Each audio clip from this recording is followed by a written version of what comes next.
6번 합의에 관한 설명으로 틀린 것은, 이제 과거에는 이렇게 합의 자체를 묻는 지문이 나왔는데 최근에는 그렇지 않습니다. 자, 1번 합의 재산에 관하여 합의자 중 1인이 임의로 자기 단독 명의의 소유권 보존 등기를 한 경우 자신의 지분 범위에서 유효한 등기다. 틀립니다.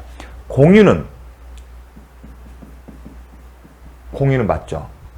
공유의 경우에는 자신의 지분 범위에서 유효한 등기지만 합의는 그렇지가 않습니다. 일단은 차이점이 있습니다. 합의 같은 경우는 등기부에 표시할 때 합의자 A, B, C 이렇게만 쓰지 지분을 표시를 안 해요. 근데 공유는요. 공유자 A, B, C 쓰고 A, B, C 각자 지분을 표시해요. 하지만 합의의 경우에는 이름만 성명만 써요. 이 사람들의 지분을 기재하지 않습니다. 이런 차이점이 있기 때문에 전체가 무효가 되는 겁니다. 그래서 합의의 경우는 원인 무효의 등기 전체가 무효가 되기 때문에 다른 합의자는 그 등기 명의자의 합의자를 상대로 전체에 대해서 소유권 보존 등기 말소 청구 제기하는 등의 방법으로 원인 무효 등기를 말소시킨 다음에 공유와 다른 겁니다. 어떻게 한다? 새로이 합의의 소유권 보존 등기를 신청하는 겁니다. 그 차이점이 이겁니다. 2번 합의문, 이건 좀 잘 기억해 주십시오. 또 나올 수가 있죠. 왜냐면 공유의 경우에는 그 지분 범위에서 유효한 등기이기 때문에 나머지에 대해서만 말소를 했기 때문에. 그리고 공유의 매매에 됐으면 제가 뭐랬죠? 각자의 지분, 특별한 사정이 없는 각자의 지분의 매매 계약으로 보잖아요. 그런 것도 사실 반영이 된 겁니다. 2번 합의분에 대한 보존행위는 특약이 없는 한 각자가 할 수 있다. 법조문에 있습니다. 보존행위 가능합니다. 자, 합의자 중 일부가 사망한 경우 특약이 없는 한 잔존 합의자가 2인 이상이면 잔존 합의자 합의로 기속된다. 상속되지 않는다는 거 원칙이.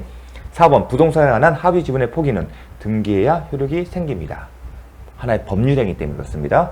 5번 조합차 해산으로 합의는 종료다. 자, 합의 종료 사유는 조합차 해산과 합의분 양도라는 게 있습니다. 요 정도는 그냥 기억을 해 주십시오. 잘 나오는 건 아니지만 그래도 특징이 있습니다. 57번 전세권에 관한 설명으로 틀린 것은 전세금의 지금 반드시 현실적으로 수수되어야 하고 기존의 채권으로 가름할 수 없다? 아니다. 반드시 현실적으로 수수될 필요가 없고 기존의 채권을 가름할 수 있다. 몇 번 봤습니다. 2번 전세권은 용의 물권적 성격과 담보 물권적 성격을 겸비하고 있다. 맞죠? 3번 건물 일부에 대한 전세권자는 전부의 경매를 청구할 수 없다. 법조문에 그렇게 되어 있습니다. 중요합니다. 설사 일부에 대가 구조상 이용상 독립성이 없어서 일부에 대해서만 경매 시청을 할 수 없다 하더라도 마찬가지입니다. 4번 채권 담보 목적으로 전세권을 채권 담보 목적 전세권 설정, 그럼 이게 물권 법정주에 따라서 가능하냐?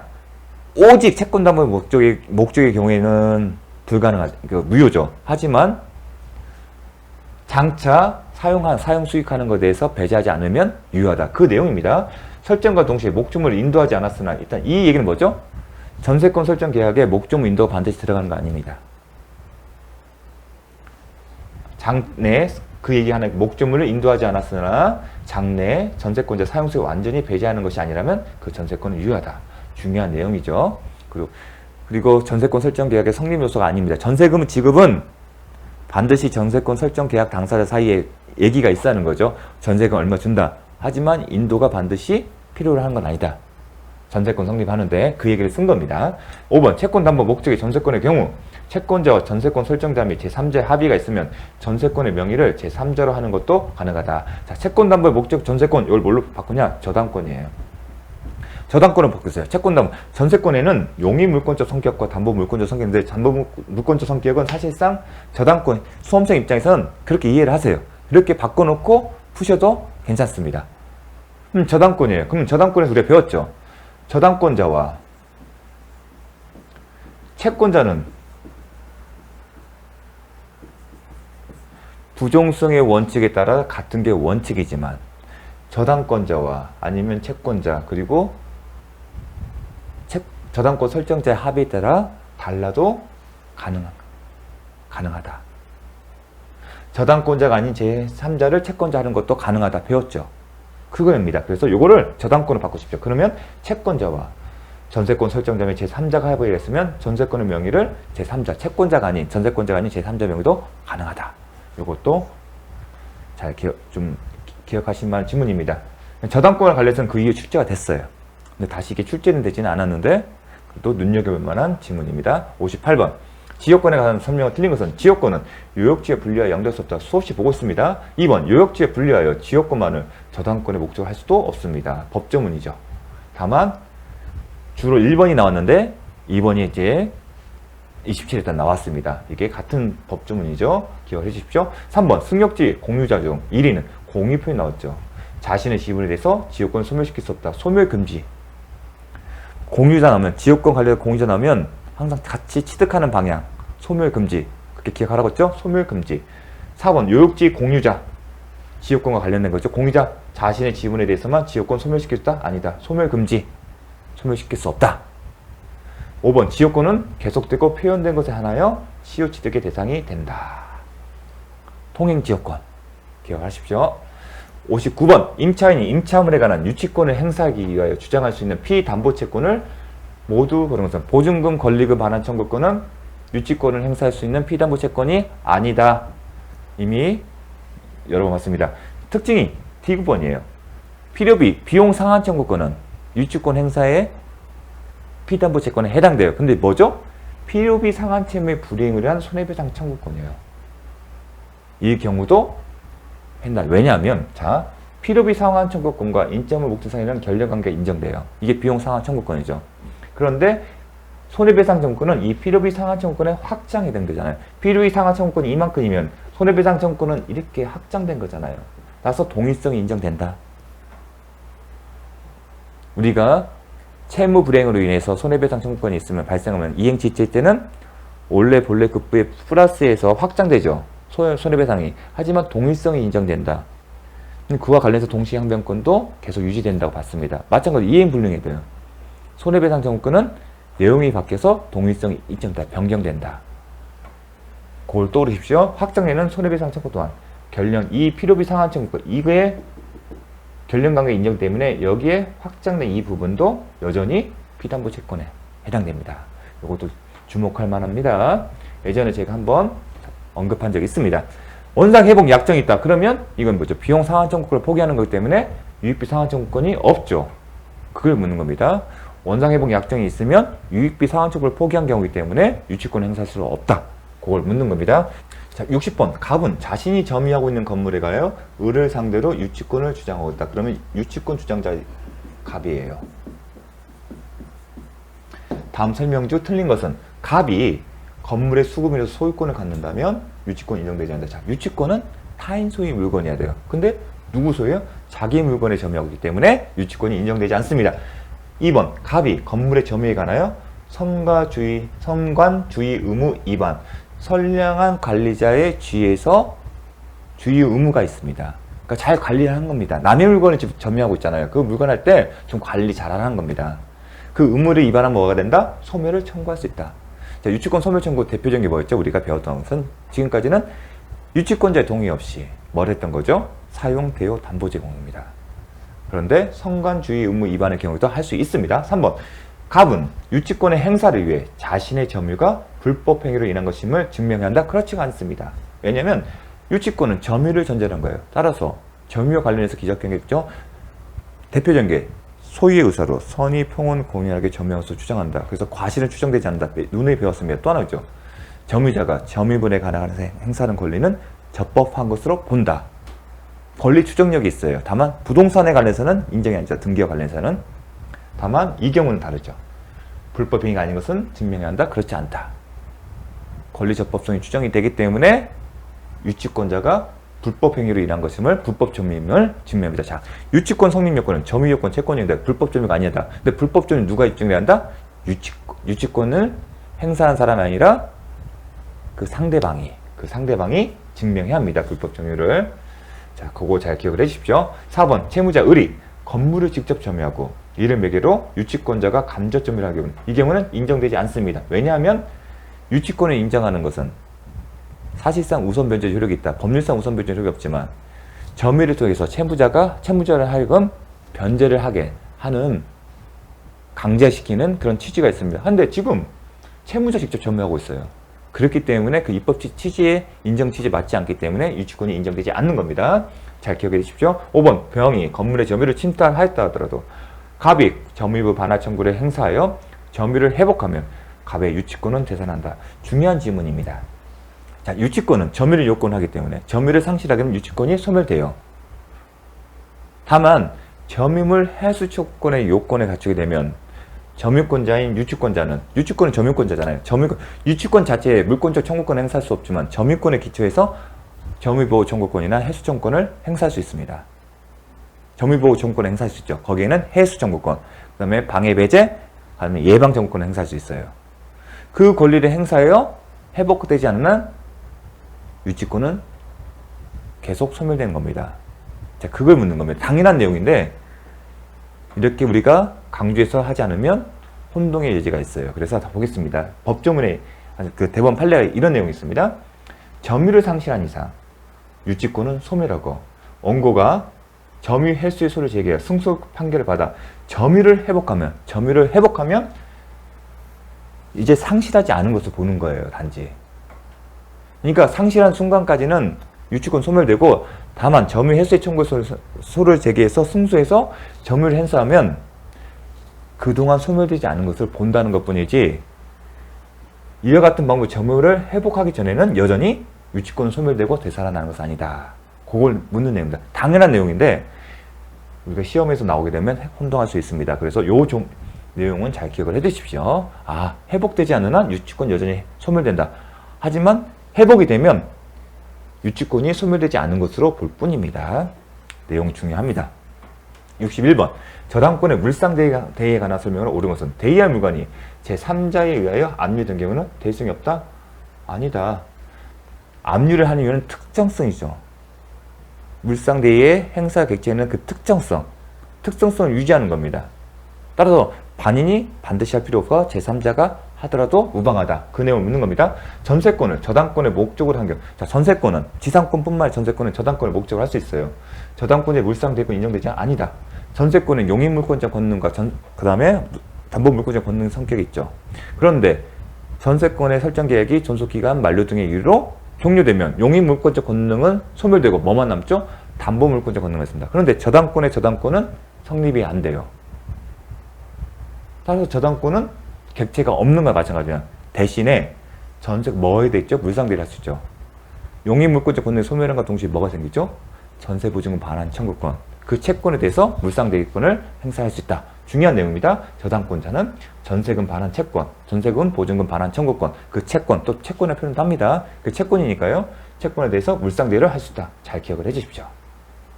요건 잘 기억해 주십시오. 최근엔 출제된 바는 없지만 그래도 중요한 내용입니다. 실무가 입장에서는. 3번. 저당권 설정자에게 대여한 물건이 인도된 후에 저당권자 그 물건을 압류한 경우는 행사할 수 있다. 자, 인도를 하기 전에 압류를 하죠.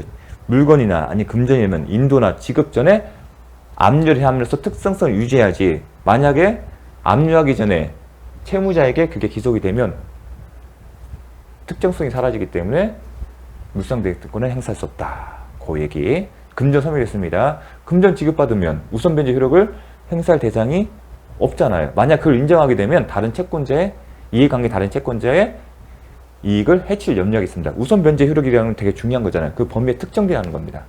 그런데 이게 채무자 소유에 딱 혼합돼 버려서 그럼 어떤 걸 대상으로 합니까? 그런 문제가 있기 때문에 그렇습니다. 지금 중요합니다. 요 내용은 물상대의. 최근에 이렇게 좀 굉장히 좋은 질문이에요.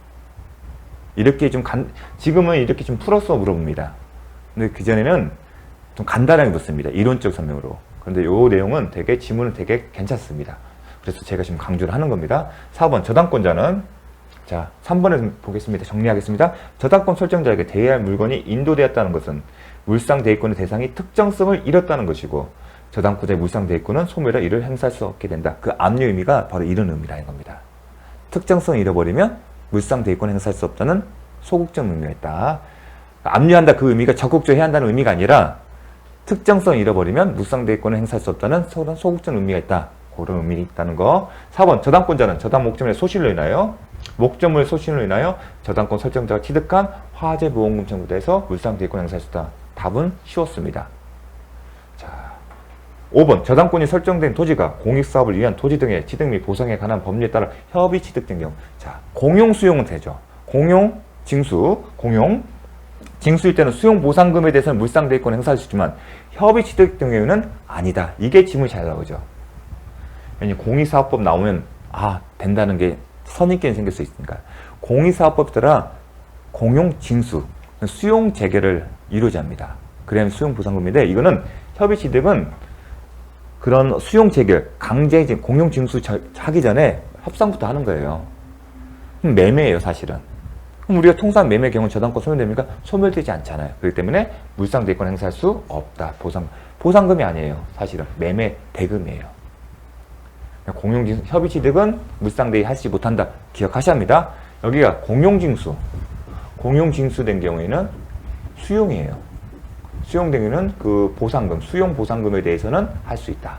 이거랑 구별하셔야 합니다. 잘 나옵니다. 자, 법조문에는 멸실, 해소, 공용징수. 이게 저당권 소멸 사유예요. 저당권이 소멸됐기 때문에 이에 가름해서 지급받거나 수령할 수 있는 게 존재한다면 거기에 대해서 물상대위권을 행사한다는 의미입니다. 그런데 매매와 사법상 매매계의 실질을 갖는 공익사업법상 협의취득은 저당권 소멸사유가 아니에요. 즉 협의취득, 수용이 되면 저당권 소멸되지만 협의취득되면 여전히 저당권 따라가요. 저당권 소멸사유가 아니기 때문에 물상대위권을 행사할 수 없는 겁니다. 잘 기억하십시오. 62번 법률이나 규약의 특별한 규정 또는 별도의 약정이 없는 경우 저당권의 효력이 미치는 것을 모두 고르세요. 저당권의 효력이 있는 건 부합된 물건, 그 다음에 종물이겠죠. 이 종물과 관련해서 종된 권리에 부합, 종물, 종된 권리에 대해서는 저당권 효력이 미친다. 다만 단서가 있죠. 법률이나 특별한 규정이 있는 경우, 특별한 규정이나 약정이 있는 경우는 그렇지 않다. 또 하나 기억, 이러한 규약, 약정이 있으면 등기를 해야만이 제3자에게 효력이 있다. 끝까지 기억을 해주십시오. 자, 기억. 저당권의 목적인 건물 중축되어 독립적인 효력이 없는, 이건 구성 부분이잖아요. 구성 부분이니까 하나의 물건인 거예요. 당연히 효력이 미치겠죠. 그걸 기억할 게 뭐냐면 설사 이렇게 중축된 부분에서 경매절차 진행 과정에서 평가가 이루어지지 않다 하더라도 여전히 이 부분에서 소유권을 취득할 수 있다. 이미 한번 봤습니다. 2번.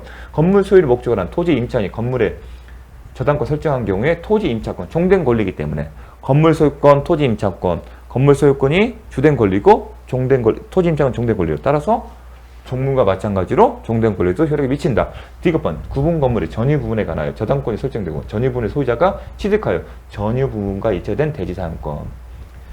일체성이 있는 거예요. 항상 따라다녀요. 처분에 따릅니다. 별도의 등기가 없다 하더라도 그 일체성이 있기 때문에 이것도 여전히 효력이 미친다는 거. 특히 디귿번 잘 기억을 해주십시오. 대지사용권은 처분에 따른다. 따라서 낙찰이 이루어질 경우는 대지사용권도 별도의 등기 없다 하더라도 다 강행이 가는 겁니다. 자, 요것도 법조문에서 인정이 되는 거고요. 63번. 갑은 을에 대한 3억 원의 채권을 담보하기 위해서 을 소유의 X토지와 I 건물에 각각 1번 공동저당권을 취득하고, 자, 공동저당권을 취득했어요. 자, 공동저당권은 최근 몇 년 동안 출제된 바가 없습니다. 그리고 자주 출제가 안 돼요. 근데 사실은 동시배당이 이제 이 문제 동시배당 문제인데 동시배당과 그 20배당이 달라요. 근데 20배당도 경우의 수가 여러 가지입니다. 그래서 어려워요. 그래서 사실 출제한다는 것은 사실 틀리다는 문제입니다. 그런데 동시배당은 쉽습니다. 그래서 이건 동시배당 문제입니다. 그럼 동시배당은 어떻게 할 수 있냐? 보겠습니다. 병은 갑은 채권자예요. 그 채권을 담보하기 위해서 저당권을 설정하는데 그 저당권 설정 보통선이 한 개가 아니라 두 개라는 겁니다. 그래서 공동이에요. 자, 병은 X토지의 피담보 채권 2번인데 취득하고 을소유의 X토지와 I 건물에 1번 공동저당권을 취득하고 각각의 저당권 목적인 그 부동산에 2번 2순위 저당권자가 있는 거예요. 그러한 경우에 취득하였다. 다음 X토지, 이제 동시배당 이거예요. X토지와 Y 건물이 모두 경매되어 공동저당권의 설정의 대상이 된 X토지와 Y 건물이 모두에 대해서 경매가 되었고, X토지의 경매대가 4억 원, Y 건물의 경매 2억 원이 동시에 배당된다. 동시에 배당되고. 그럼 동시에 배당될 경우에 갑의 채권은 어떻게 배당이 이루어질지. 자, 이렇게 얘기하면 모릅니다. 이런 경우입니다. 자, 이런 경우가 아니라, 자, 표를 하세요. 이제 동시배당하면 이렇게 쓰십시오. 자, 채무자 소유의 토지 X와 건물이 지금 공동저당이 됐어요. 그럼 이렇게 표를 그리셔야 합니다. 1순위가 있어요. 갑이. 공동저당이에요. 그쵸? 그리고 피담은 3억 원이에요. 근데 X와 I가 모두가 경매가 됐어요. 그럼 배당 자체 이러잖아요. 그러면 이 토지에서 얼마를 배당받고 이 Y에서 얼마를 배당받는지가 중요해요. 이 갑이 얼마를 받는지 알아서 다음 순위에 이 순위 저당권자의 배당받는 금액이 달라집니다. 만약에 갑이 이 3억 원 전부를 4억 원에서 받게 되면 병은 나머지 1억밖에 못 받아요. 그런 차이점이 있기 때문에 이제 문제의식을 갖고 법에서 규정을 했어요. 어떻게 규정을 했냐면 이렇게 한다고 했습니다. 동일한 채권의 담보로 하나의 채권을 담보로 수개의 부동산의 저당권을 설정. 이게 공동저당이에요. 그리고 그 부동산의 경매대가를 동시에 배당한 때는 경매대가를 동시에 배당한 때는 낙찰대금이에요 사실은. 근데 수험생 입장에서는 경매대가라는 표현만 가시면 됩니다. 경매대가. 각 부동산의 경매대가에 비례하여 그 채권의 분담을 정한다. 이게 포인트예요. 동시에 배당하는 경우 어떻게 한다? 부동산의 경매대가에 비례하여 각 채권의 분담을 정한다. 자, 보겠습니다. 경매대가가 뭐예요? 이 토지가 4억, 2억이에요. 경매대가 X 토지가 4억이고 I 건물 2억 원인데 이 경매대가에 비례하여 2대1이죠. 2대 비율로 공동저당과 갑의 채권액을 분담하는 거야. 이 3억 원을 이 토지와 건물의 경매대가에 비례해서 분담하는 거예요. 예컨대 2대1이죠. 그러면 3억 중에서 2억을 여기서 배당하는 거고 1억은 여기서 배당한다는 얘기예요. 경매대가에 비례해요. 이게 포인트예요. 4억 원, 2억이면 2대1의 비율로 3억을 나눈다는 거예요.